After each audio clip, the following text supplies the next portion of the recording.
Pasensya ka na, ha? Yan lang ang budget namin, eh. Galingking. Okay lang, masarap. Sariwa pa nga, eh. Pero malakas na loob ko, nandiyan na si Cardo, eh. O, sige, sige. Kain ng kain. Kain ng kain. Pare, may balita ka na ba? Wala, eh. Bokya ako doon sa lugar na inikutan ko. Eh, sabi-sabi ng mga kaibigan ko, wala naman daw sila natiktikan na batang kinidnap doon. Robbery at karnaping ang racket nila. Ako naman, eh, may pumukol sa akin impormasyon. Taga-Caloocan. Ang sabi, may pumunta raw doon tao, kamakalawa, sa club. Taga-Cordillera. Pero Ilocano ang salita. Ang pinagtataka nila, ang lakas daw maghatag sa chichig. Limpak-limpak. Isipin mo, ha, Ilocao. Alam mo namang natma ko yan. Pero tignan na rin natin. Pasyalan natin. Wala namang mawawala sa atin. Sasama ako. Baka sakaling makilala ko kung yun nga ang kumuha kay Menchi. Sasama pa? Sasama.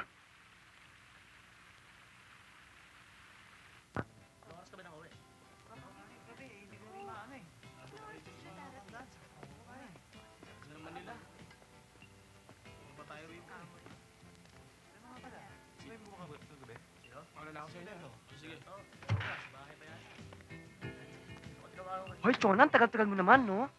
Pasensya ka na, yung customer ko sa loob, ang kulit-kulit, no? Gusto pa akong i-take out. O tara na, naghihintay ng mga bagets natin doon.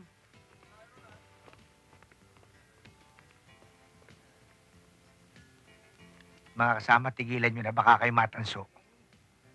Pareho rin nating melawit yan. Simlaw! Oh.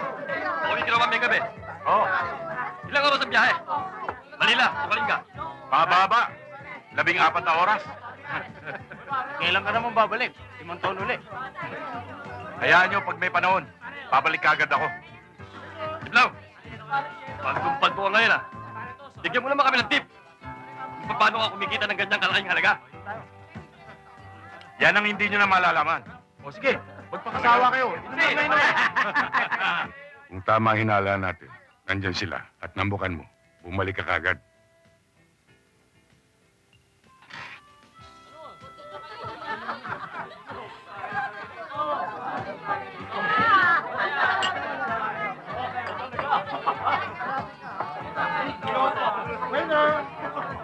Alam mo, pare, Philip talaga ako sa racket ni Simlaw. Kaya lang, hindi pinapalam sa atin. Oo nga.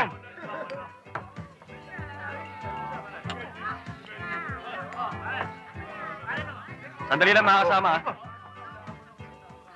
Palagay ko, Dan. Dan, palagay ko. May bago na ng prospect yan. Palagay ko nga. Pwede bang may table? Hindi ako nagtatrabaho dito, eh. May hinahanap lang akong kaibigan. May bisita lang kaming taga-Kalinga, eh. Pwede ka makilala. Taga-Kalinga? Oo. Sige. Sarap, pare. Inom tayo, pare. Iblo, may papakilala ko sa'yo.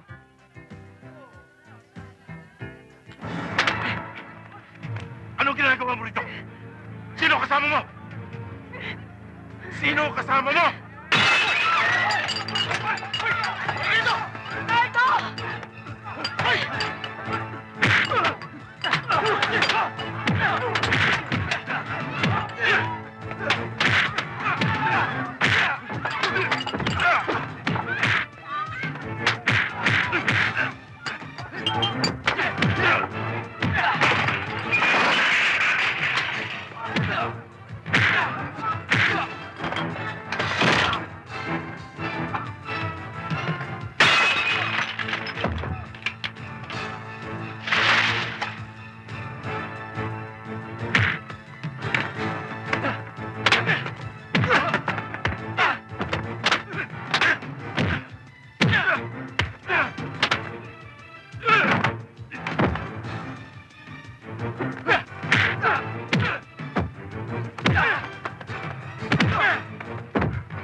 Ano, magsalita ka na.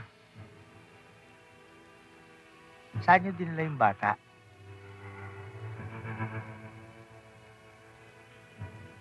Ayaw, ah.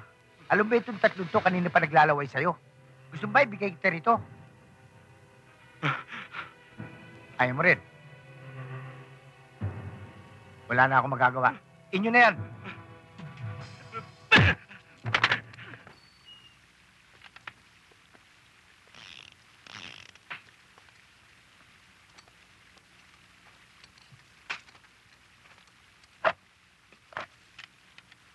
Cardo, Cardo, ano ba nangyari dyan sa mga tao mo?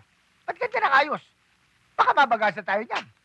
Mas magaan ang kilos nila kapag ganyan ang suot nila. Ganun ba yun? Eh baka ubusin ng lamok yan. Eh, labas yung mga tumbong eh.